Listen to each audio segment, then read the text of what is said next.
Hello everyone, Richard Carlton here. Welcome to another awesome FileMaker training day. I'm here with Nick Hunter. Nick, you want to give your audio a test for me? Yes, 1, 2, 3, 4, 5. Welcome to FM Train TV. It's 1 o'clock where every day we do great FileMaker training with the help of our great, awesome team of people here.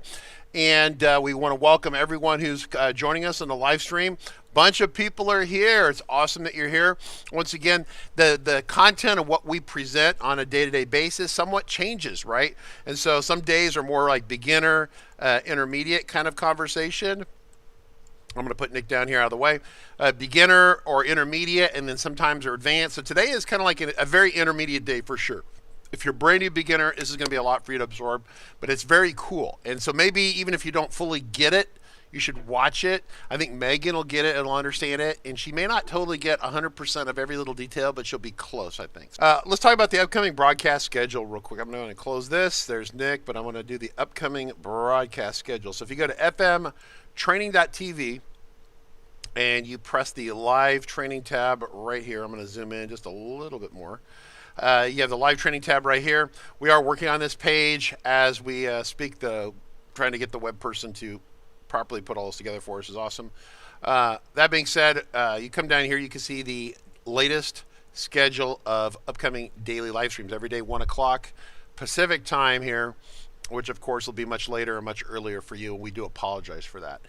Dynamic content, FileMaker today and tomorrow. Wednesday, 360 Works. Once again, 360 Works is awesome. They will be here doing Script Master with Joe Martin.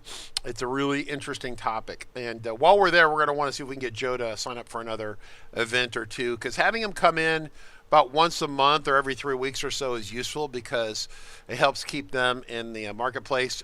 Christian Schmidt is also kind of a frequent contributor here. He's not here right now, but he's the guy who does Monkey Bread, the Monkey Bread plugin.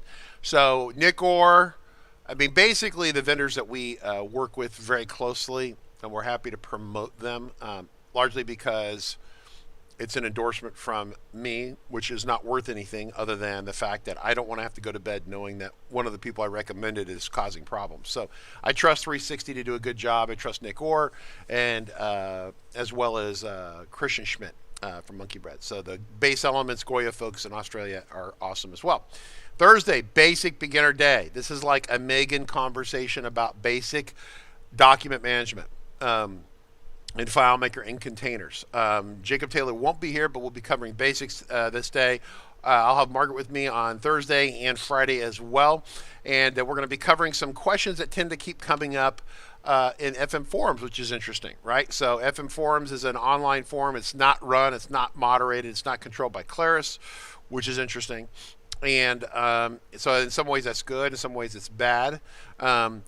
But people, to some degree, are a little bit more free to talk in there without someone, from Claris beating them endlessly for saying something, maybe that's negative, whether it's justified or not, right? So, I'm sure Claris keeps an eye on it. If they don't, I'd be shocked about that. But that being said, there's a lot of questions that pop up in there. Margaret thought it'd be useful for us to have an open Q&A day. Custom themes and shared style with Nick Hunter next week. I can cover this if Nick dies horrifically between here and there, but then the following 2 days. So Nick, you have a very light day on Monday, then you have 2 days after that, right? The first 2 days of is that your brain transplant? Is the following 2 days? Yeah, the file transplant, Yeah, file transplant, cool. Nick, I'm going to transfer control, push the button to transfer control to you. And then you want to, this is kind of the continuation of the conversation, right, Nick, that we've had, the conversation about reports, right? Yes. It's a kind of a succession of webinars that we do to get the audience to understand step by step, and then we arrived at the end where it's the most complicated thing, right? So what we did the last 2 sessions, okay, we start by explaining pretty much basic kind of reporting, right? Then we start the second session. We explore like a different way to create advanced report. Instead of creating one giant, big, complicated, impossible to build layout, right? So and then we recorded these, Nick. They have been yeah, recorded. they We record. recorded this. So if you want the recording, the easiest way to find it is you come over here to the website where it says FM Trend TV. You hit the video player. You download this. You open it up, and it will go to our server and get the latest downloads of the videos. And you look under the live stream section over the last couple weeks, and they will be there. So that's, if you want to see that, that's where they're at. But the recordings lag about 2 days, business days, 2 to 3 business days. So like today I was told I had a meeting. They said they're working on the Jackbox edit for Friday. And a lot of that will be cut out because we had some downtime waiting for people to put answers in. But yeah, so all this is recorded. So those of you who watched Nick previously, you can still go back and watch him again. He's just recorded. It's not live. So sorry about that. As people are going to ask, where's the recording? Yep. So it's very important that if you didn't follow the two first session, it's very important to follow the last one. Okay, to watch it. The first one, okay, if you don't know what a report is, you need to watch it. But if you know what a report is, you don't need. But the second one, the one we did last week, you need to watch it because we are going to use that technique today, right? And actually, this is a technique. It's the technique you need to use if you want to have the table of contents. So maybe I can just start sharing my screen and start the thing. Yeah, here. go for it, Nick. Yeah, so we got a lot of people chiming in here on YouTube. A lot of people here, Nick, today. You've got a full house today. Filippo, Rick, Fosnot, a lot of people showed up. Don from Colorado. I'm not surprised. And thank you for tuning in. We appreciate more people, and we love what we do, and we love you guys. And I'm not surprised. When you call Claris and you say, okay, I want a dynamic table of content, Claris, they can pretty much, you hear this, there's nobody answering. Because, yes, because it's impossible, pretty much. What FileMaker says is impossible, okay?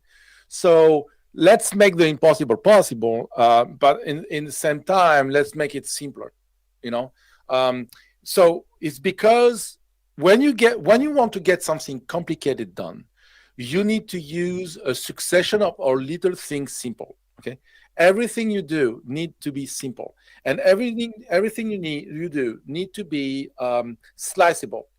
There's something you can cut. They need to be little block. For example, I keep bringing this example of the Lego. The blocks. Okay. You can build pretty much what you want with Legos, and it's easy because it's little blocks, right? So you need to think everything you build. When you build something complicated, everything you build, you need to think like Legos, little blocks, right? And sometimes you have one or two or three big assemblies, and then when they're done, small assemblies, right? Smaller assemblies, and when they're done, you clip them together with the Lego, right? You clip them together and boom, you have a bigger thing, right? So it's pretty much the same way you need to treat this. So let me explain what we're going to do here. Okay. So we have a report. We have this report. It's a report of pretty much something, you have information about a building, okay, about an investment. You want to make investments, so you have information about the investment, the market, the analysis, the structure, some explanation, and some other explanation. So don't look the content of the report. The content of the report is messed up. They're sample data, so and I stripped out things that were confidential, so and they messed up a little bit the report, but we don't look at the report. Okay, we look at we need to have an overview on this, a general view. So pretty much we have a report like this with multiple sections, pictures and graphics, and another kind of information here, and you have this, so you can see here you have a lot of things, lot of text, and a lot of different things coming from different part of a database, right? But what we want to do, okay, we want to build this. We want to know that the key management is page 12. So if I go page 12, I will find my key management. Bam. Page 12, key management. So it's, but it could have been on page 16 or page 8, depending on how big is the text here. If this text here, for example, if this text here is 2 times bigger, then it's not page 12 anymore, it's page 13, right? Everything pushed. So how we can get the result we want, how we can get this done, this is the question, how we can get this done, okay? How we can anticipate how many page we have for each section. So you understand now the necessity to have every single part here, every single section here needs to be a layout. Okay, so that's why I explained last time. You need to slice instead of having one big giant layout where you want to put everything in one layout, using crazy relationship and stuff like that. Instead of doing this, you have multiple smaller layout that you bring together. This is the only way you can get the table of content. Okay, so let me show you how it looks under the hood in FileMaker. Okay. Okay, let me relog in here. Okay, so I can get rid of this. Okay, so I'm in the report here. Okay, so I go there. So this is the report. As you can see here, let me bring back the PDF somewhere here. Where's my PDF? Oops. Okay, so as you can see, I have the front cover, the introduction, and I have this. It starts here, by the way. Let's we can do this. Okay, let's put a separator here. Okay, it starts here. Okay, so we have all the section that we see here, right? They are here.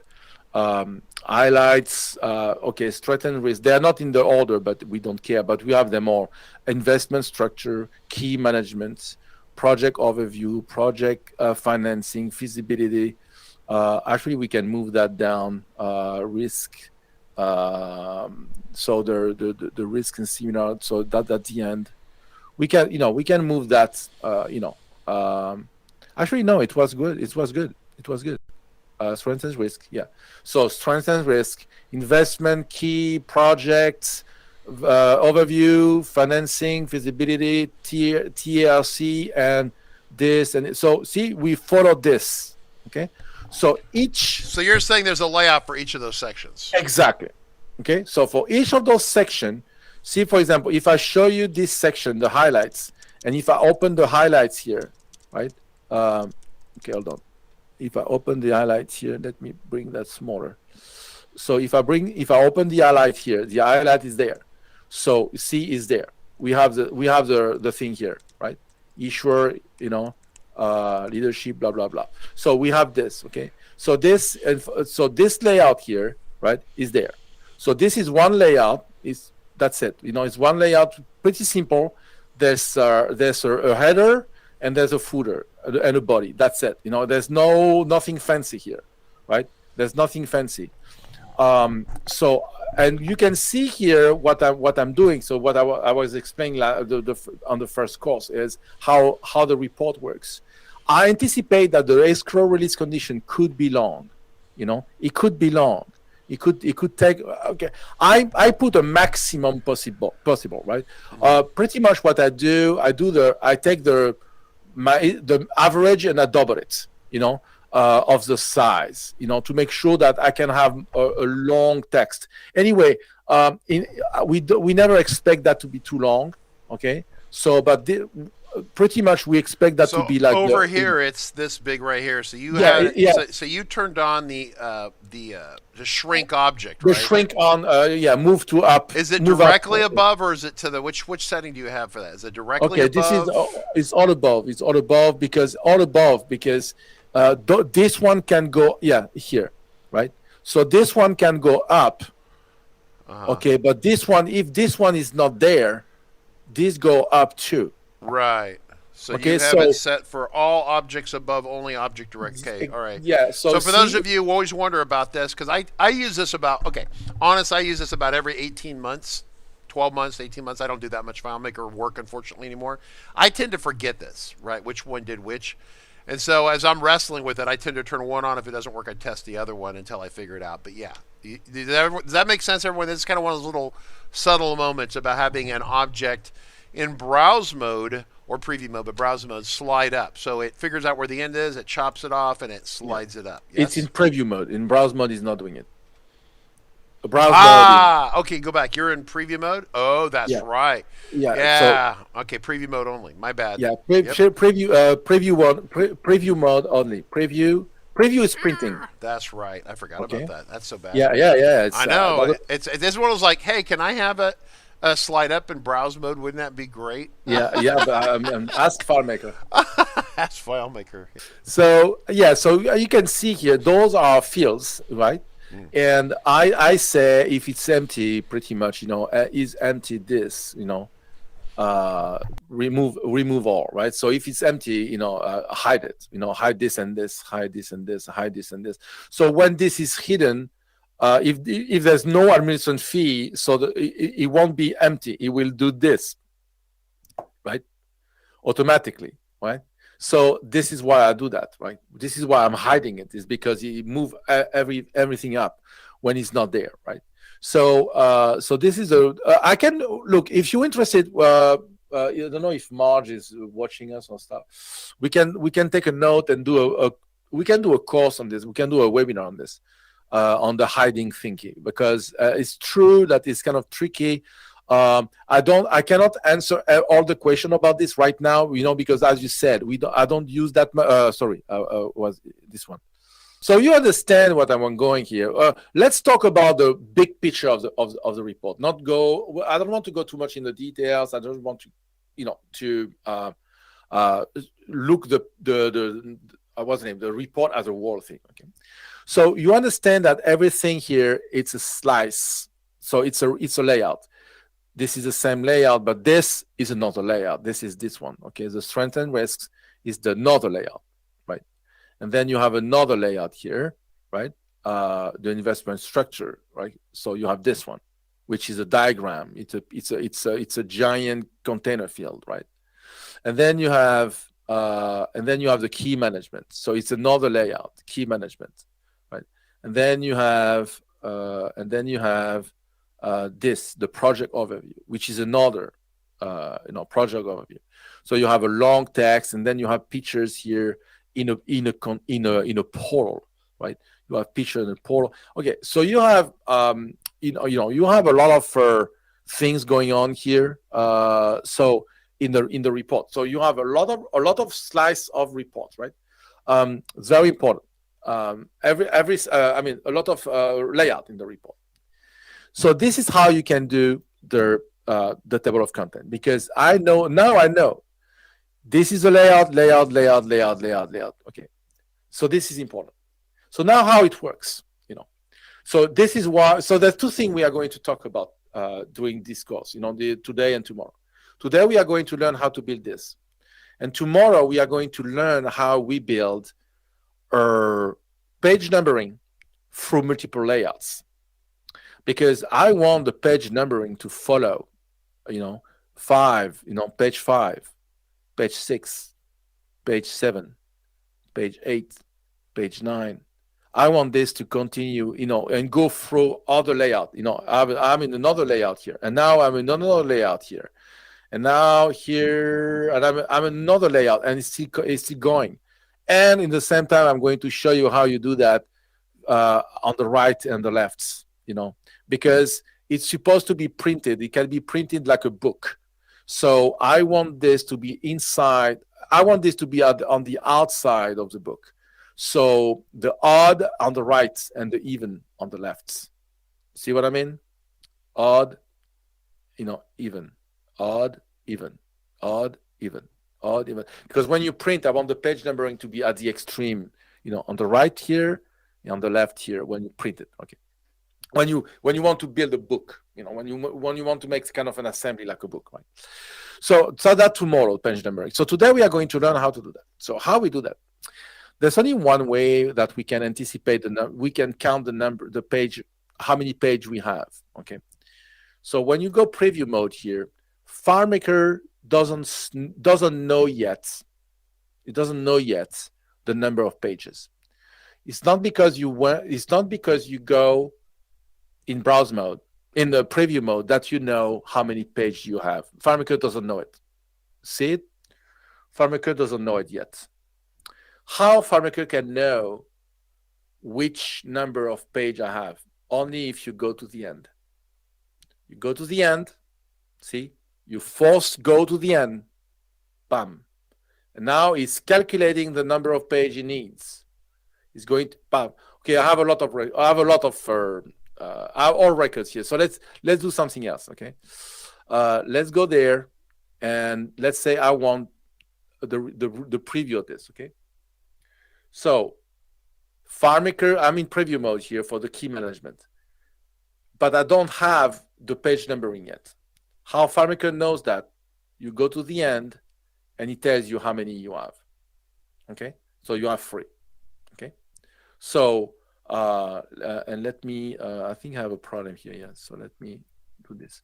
So, you see what I mean? When you go here in preview mode, FileMaker doesn't know. It knows when you go at the end. When you go to the end, now you have 2. So you script it. You script the script to go to the end, and then you exactly. count, and then you get the page. Yeah. Exactly. So, but I want to explain. I want to show how we get the page number. That means it's not because you go to the browse mode that you get the page number. No, you need to go to browse mode, and then you have this script steps.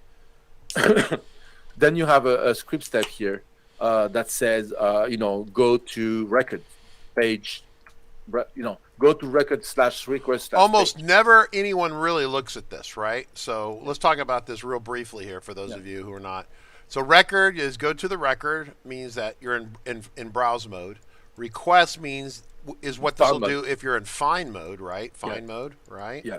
And then this is if you happen to be in preview mode. Preview, right? yeah. Yeah, and that's browse, right? So almost, you see these all over the place, and people just kind of like learn just to use it for like just this bit right here, and they forget about all this other stuff over here.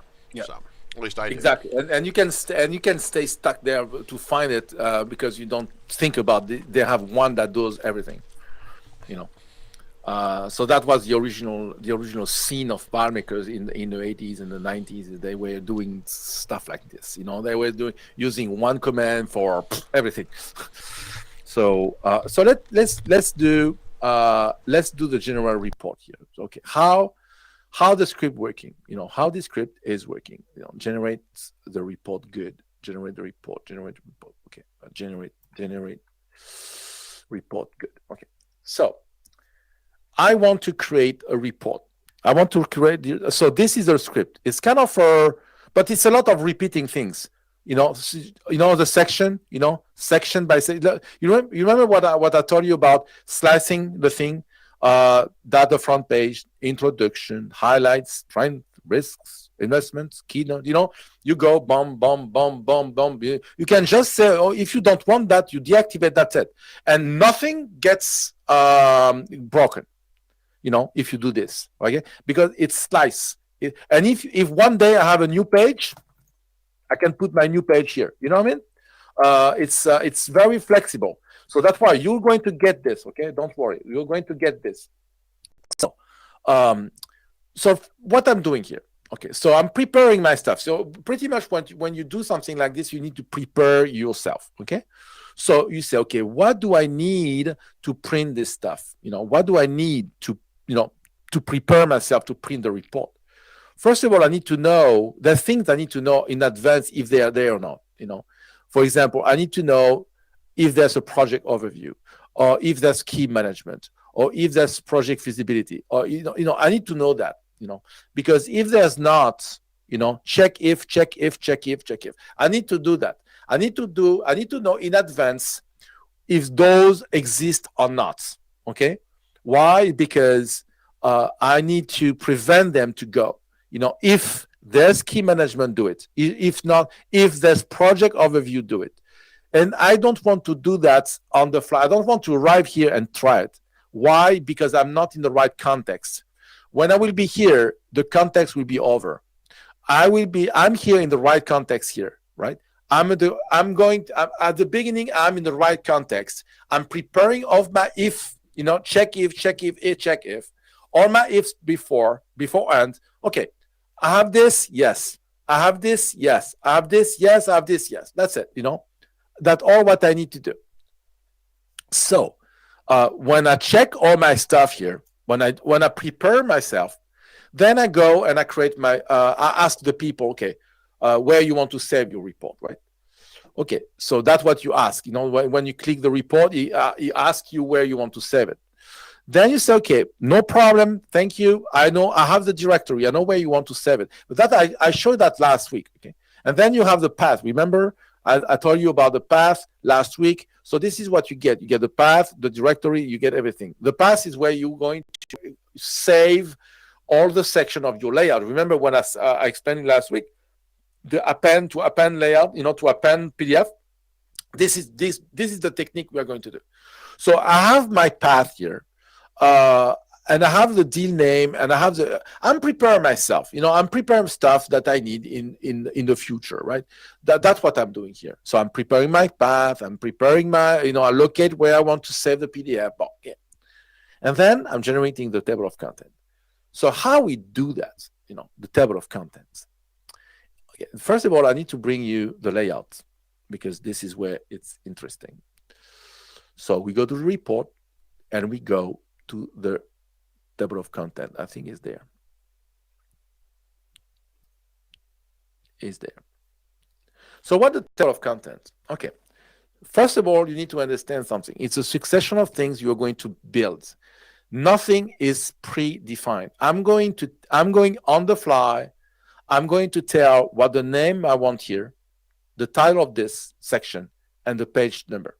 I'm going to do that on the fly. So I have to do this, I have a global field, right?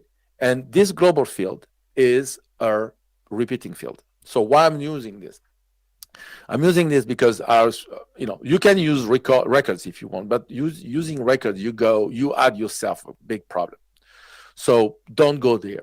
Don't try to get this as a portal. It's okay to have a fixed number of table of content, unless you want an unlimited number of table of content. Unlimited number of items, right? So this is a repeat. I missed what you said. It looks like a repeating field. It's a repeating field. For those of you wondering, that's a mathematical people. That's a one-dimensional array. It's an array, but it's one dimension. So there's only, it's like a straight line. So there you go. So position 2, 3, 4, 5. Yeah, exactly. Exactly. So that, and I go to I have 15 because I never get more than that. In the report. And most of the time when you have a report like this, the table of content are pretty much static. They are pre-built report, and so all the section of those on this report won't be changing names often. Okay. Yeah. So pretty much how many rows you need here. That's why I didn't want to go to the complexity of having this as a records. It's not that complicated, but you add yourself complication, So you don't want to go there. You want to follow my way here, which is to use a repeating field. When it's empty, at the beginning, the repeating field, right? This is a field, and you type whatever you want, right? So it's a field. It's a field, and here the same. You put the number, okay? So it's the table of content is made of two repeating fields, this one and this one, okay? I can go until 20. I have 20 possibilities, but I'm showing 15. This is something you can do with repeating field. You can say, okay, from the 1 to 15, even if you have 20 available. So when I do that, so I have my table of content display. Okay, this is a display of my table of content. So how I'm building the table of content. This is how it works. So I have the script here, and pretty much what I'm doing here, I'm running a report without printing it. So I'm going section to section of the report. I go browse mode, preview mode, right? I go to the last one and I get how many pages I have. Okay. So the trick is, let me explain. This is a trick. When do I know, how I know that this page here is page number 10? How I know it? I don't know this page is starting at page number 10. I never know that. I will never know that this page is what's the name? Is starting with at page number 10. I will never know it. Okay. What I know the page of the strength and risk ends at page number 9. I know that. So it's the last page of the previous section that will tell me which page the next session is going to start. I will never know, if I go to investment structure, I will never know that this page is page number 10. I will know that is page number 10 because it's the page after the end of the page of strength and risk. So how I know strength and risk is starting page number 8 is because highlight is ending at page number 7. How I know that is because I go to highlight, I go at the end, and I say, okay, I was starting at page 5, and the highlight is 2 pages long, so it ends at page 7. Now, strength and risk is starting 1 page next the 7, after the 7, because this is the page after. So it starts at 8, and obviously, I can tell you that the strength and risks is 2 pages long. Why? Because investment structure starts on page 10. So I know this ends page 9. So it's the one before the end of the section before is telling you which page the current section is starting. Am I understandable? Yep. Okay. Yep. So you don't try to say, oh, I want to know where key management starts. You will never know it. To know this one, you need to know this one, and this one first. You need to run this in order to get this. You can't know project overview start page 15. You will never know that. You will know it if you know the end of this, the end of this, the end of this, the end of this, and then you can calculate the beginning of this. So this is how it works. So I'm going to show you. Oops, I did mistake here. I did. So let's look at the script here. Okay, script. Okay. So first of all, I'm printing the page, the front page. So the front page starts at 1. Okay, there's no mystery here. So here I have a little script. I call that a subscript, right? It's a subscript. What this subscript is doing, okay, each time I'm calling this is because it's doing what I need to get my page number, okay? So I go to the record, I go to the layout I want, and I get all the record I need, okay, to show, okay? Then I run the script, the count page subscript, that goes to enter preview mode. I refresh the window because I want to make sure that everything got refreshed. It's to ensure things. I've noticed that sometimes, because it's running so fast, sometimes you need a refresh window here, okay? Because it's running too fast, okay? Then I go to the last page. I'm in preview mode, last page. Then I set a variable, the page number, where I am in, okay? I am in the page number 3, 4, page. I'm talking about pages. So I'm page number. I have the get page number since FileMaker 4.0, right? So I'm setting a variable with the page number. Then I'm entering the browse mode back. Why? Because if I don't do this, I'm stuck in browse mode for the following of the scripts. So I need to go back to browse mode because I don't want to stay in preview mode all the time. Okay, so I enter preview mode. I refresh to make sure I'm displaying everything. I go to the last page. I keep the page number of where I am in. Okay. I go browse mode. I go browse mode again. I get out of the preview mode, and then I'm exiting the scripts. And when I exit the script, I send back the page number I was in. So this guy is telling me the number of page I have on this section of the report. So let's continue. I get the what's the name? The go to record here.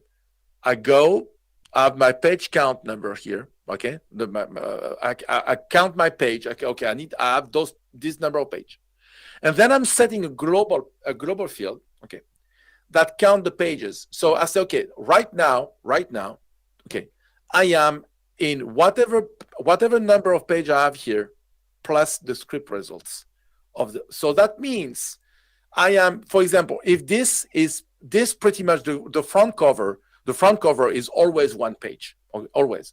So here, when I will start, I will say, okay, remember here, I reset the page counter. Each time I'm resetting it, I reset to 0. I need to make sure that, because it's a global.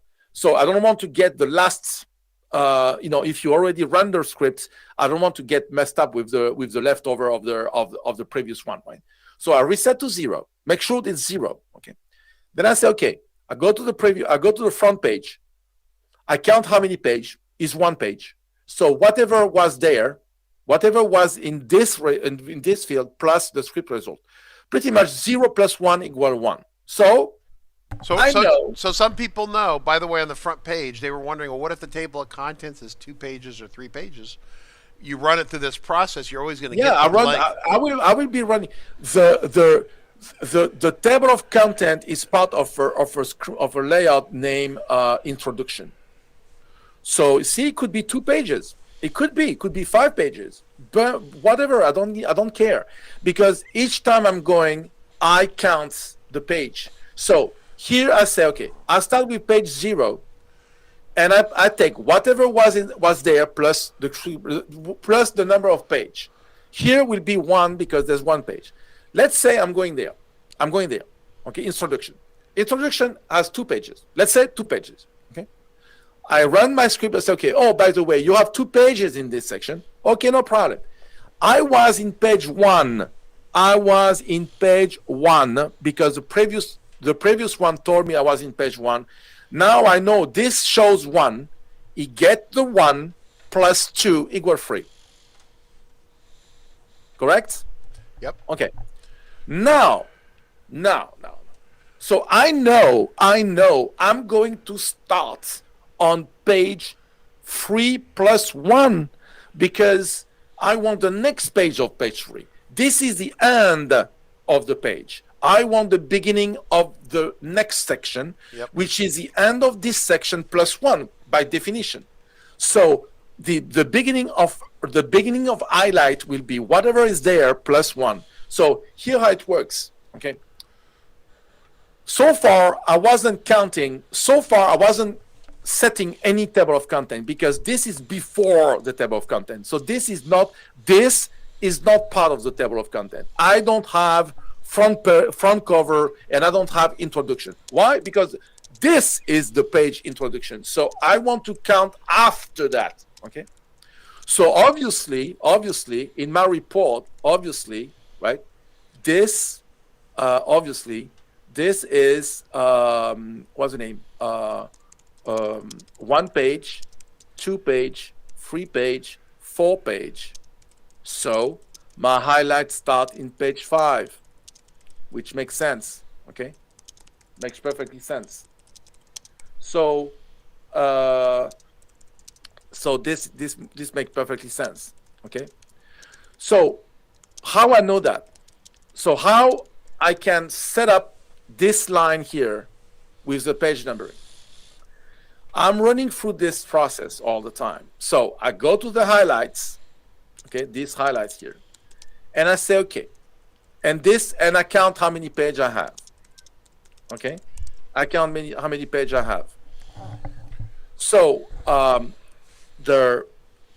now I need to set the repetition number. Remember, okay, the repetition number is, I'm using a repeating field. So I need to know which row in my repeating field I need to update. Okay, which row in this, hold on, in this here, which one I need to put the result. That will be the repetition 1, the repetition 2, the repetition 4, etc., etc. So how I'm calculating this? Okay, everything is part of one block. Okay, go to the layout. Okay, you count how many pages you have on this layout. Okay, then you start setting the table of contents. What the repetition number? It's whatever in this variable plus 1. Here in that case, I never put anything in this variable. It's the first time I'm doing it, so it's nothing plus 1 equal 1. Okay. I do have a question. I don't want to distract you, but there's at the end we want to answer a couple questions about variables versus globals, right? Using globals and variables and things here. It's more of a basic question, but I think we should answer it at the end when you get through this piece. Okay, Nick? Yeah. Okay. Yeah, sure. So the variable here gives me the repetition number I need to set the field. It's a repeating field, and I need to set a repetition of the field. How I know which one first you have the first one, then the second one, then the third one, then the fourth one. So each time I'm doing this, I take whatever is there, I'm setting a variable, the variable itself plus 1. This is how you do that, right? Here, this is the first time I'm doing it. This is the first variable in this report. This is the first one. So there's nothing here, plus 1. That will be 1. Okay. So that means I'm setting the table of content title, highlights, and I'm setting, I'm setting the set field, the table of content number with the repetition number, and I'm putting whatever was there before. So here what you need to understand. It's a go back, it's a continuous flashback. Okay. Here I'm setting the field, I know the page that the last position I was in. Okay. Now for the new beginning of a highlights, the highlights starts whatever this one was saying, okay, plus 1.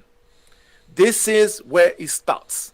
This is where highlights start. It starts whatever this end plus 1. So the table of contents says whatever this one was saying the last time I counted them, okay, plus 1. So he take this one, count page, report, count page.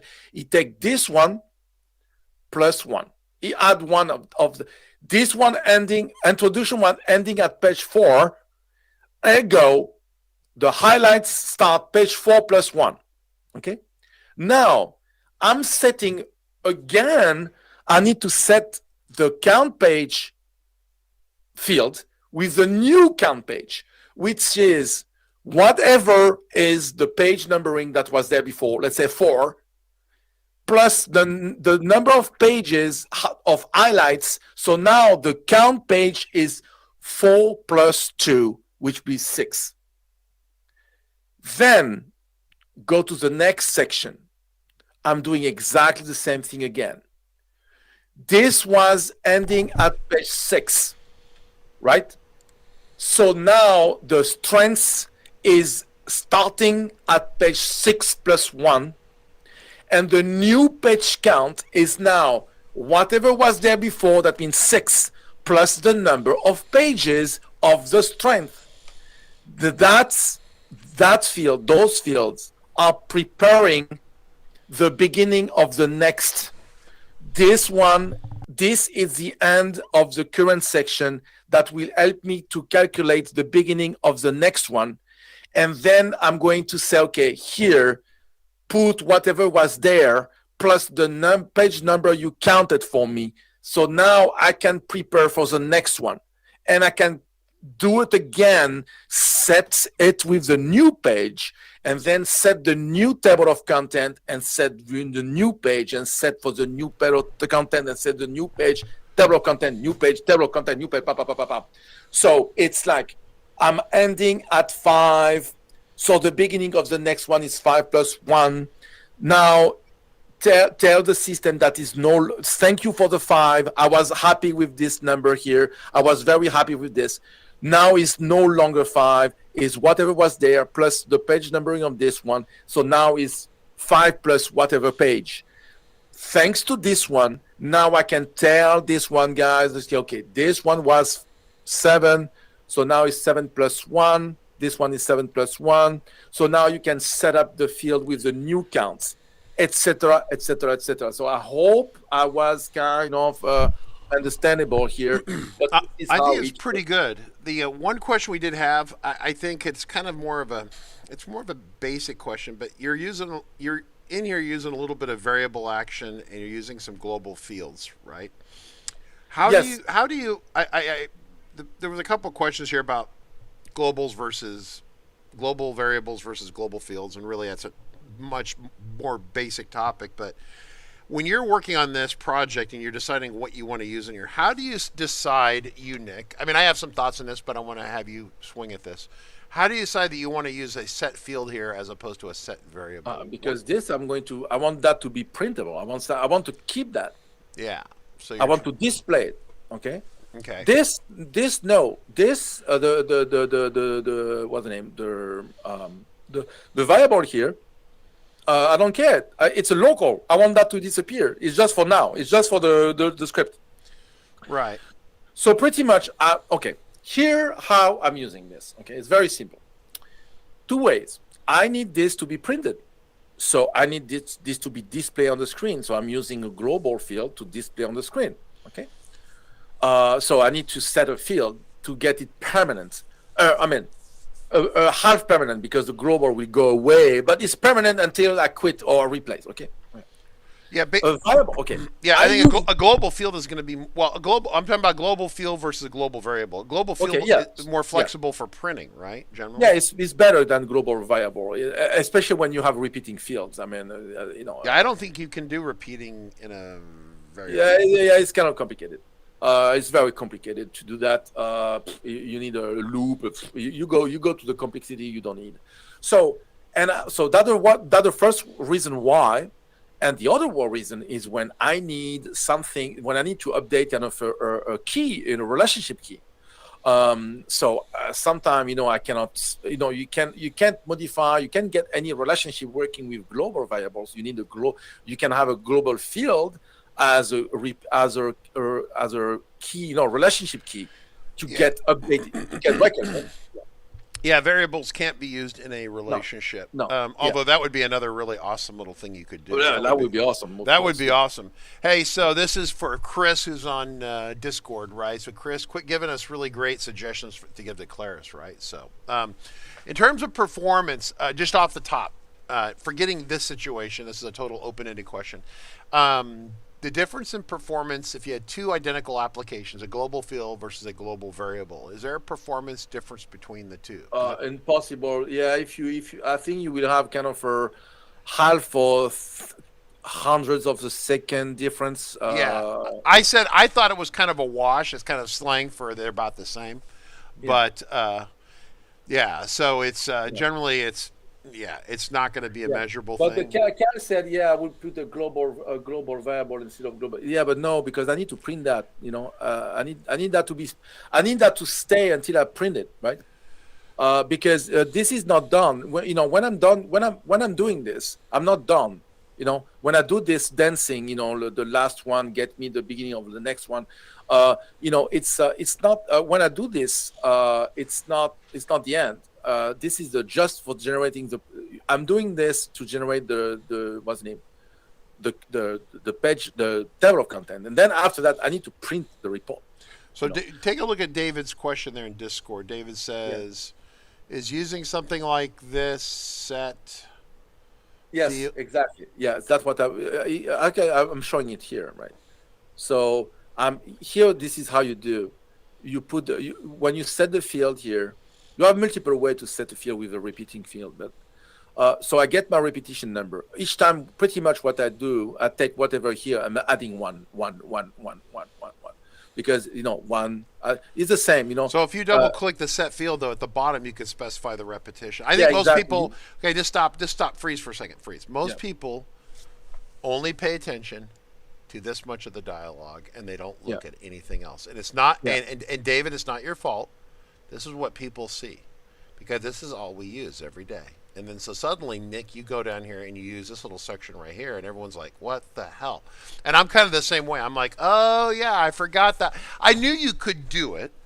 I just had kind of forgotten where that was at." So, so this is how you do that, because those two fields here are repeating fields. Okay, so I'm setting the because that's the title. This is the title I want to put there. But I could, I want that to be editable, because sometimes, they want to change it and stuff like that. And you can even have a kind of a preference table somewhere, and you say, okay, oh, this is my table of content, by the way. You can have this if you want. You can have a preference table. You put whatever, then it's editable too. You don't have to hard code. This is hard coded in the script, but you can have a kind of a portal somewhere, where you have those. But it's so about repeating field. There's two things. Okay, this is how you set a field. This is the only way you can set a repeating field. Okay. Now, if you want to get a repeating field, you have multiple ways to do that. Okay.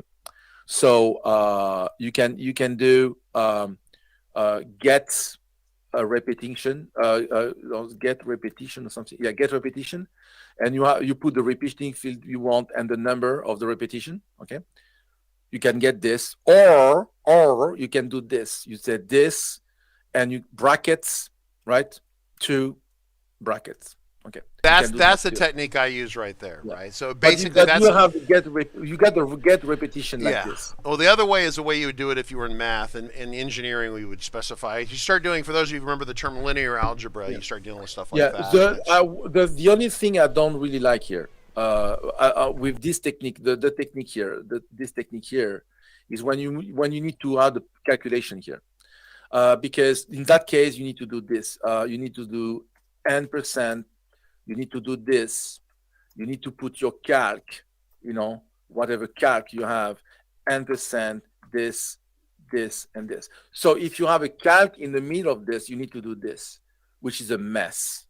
Okay. Let's say you have a get current date. For example, you want, or get record number. Okay, that's the thing we do often. The repetition will be the record number. I do that often. So when you do this, look the mess.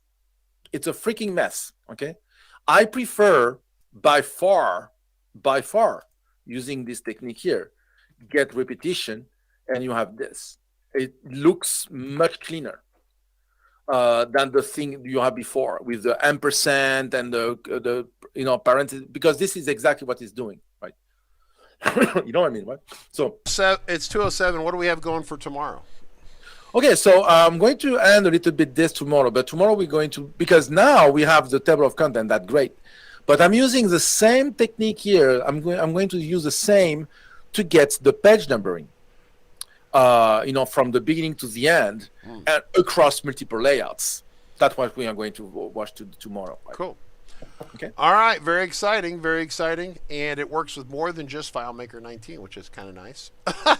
All right. Well, that's it for today. Kyle's had some good comments. I copy and pasted some of Kyle's comments into the Twitch side of things. Hopefully that answers the questions there for that. Peter, the merge global, always the same thing. The merge global variable is great, but I need a repeating field. Yeah, I don't want to create global variable with a different name each time. So that's why I'm using repeating field, because I have one field, multiple repetition in one field, and I can set that is very easily, because everything helps me. I can get the repetition number very easily using one local variable that has the same name. Always it replaces itself. It 1 + 1 + 1 + 1. 1 + 1, 2 + 1, 3 + 1, 4. So I know repetition number 1, 2, 3, 4, and etc., right? And with this technique here, let's say, for example, if I do this, I'm not messed up, because you say, okay, that was a repetition 4, for example. Normally the repetition 5 would be this one, but it's disabled. So, okay, now the repetition 5 is this one because I skipped this one. So you see, everything helps me because it's the same. I'm referring to the same name. If you start having each name, each section, a global variable that has a different names and stuff, it's a big mess. So it's very important that you use the right things for the right things. Okay. Here, the right technique is to use a global. Let me help you with some English there. Not the right thing for the right thing, the right tool for the right job. Exactly. The right technique for the right thing. Because this is the repeating field is helping you, because you can get the repetition number very easily, right? Calculated with this simple thing like itself plus 1, right? And you can just copy paste, and see if tomorrow you have another section. You duplicate this, you change, you go to the layout you want to do, you do the sorting you want, you run the same script, the repetition number will be automatically created, and then you have to set field. This will be automatically created, and you have to rename this and put whatever was there. So you see, look with this technique, look what you have automatic. You have this automatic. You don't have to take care of this. This is automatic. You don't have to take care of this. This automatic, just you need to rename this. And this automatic, you don't even have to change anything, because this is depending on this. This is depending on this, right? So if this and this is automatic, this can be automatic as well. So you see, you have everything is helping you. Is a cascading effect, like a domino effect, like of helping yourself doing things easily, right? It's very important. We want to confirm that tomorrow we'll have a sample file of some type. Yeah, tomorrow or Wednesday. When we're ready for that. I need to clean up, and I need to have some authorization by the owner of this file. By the way, okay. Well, normally I will get it, but I need to strip out everything that is not necessary. And tomorrow's the last day for this broadcast, I think, right? So yeah. So if you could make sure, because people are going to lose their minds on that again. Right? Yeah, I understand. I will make it. All right, very good. All right, well, that's it for today, everyone. Glad you were here. Welcome once again to FMTrain.tv. And Nick is here. Nick is awesome. Thank you very much. So tomorrow we're going to continue the conversation, right? Yeah. Yes, Nick? Yeah. Awesome. All right, that's it for today. Thanks. Bye, everybody. Bye.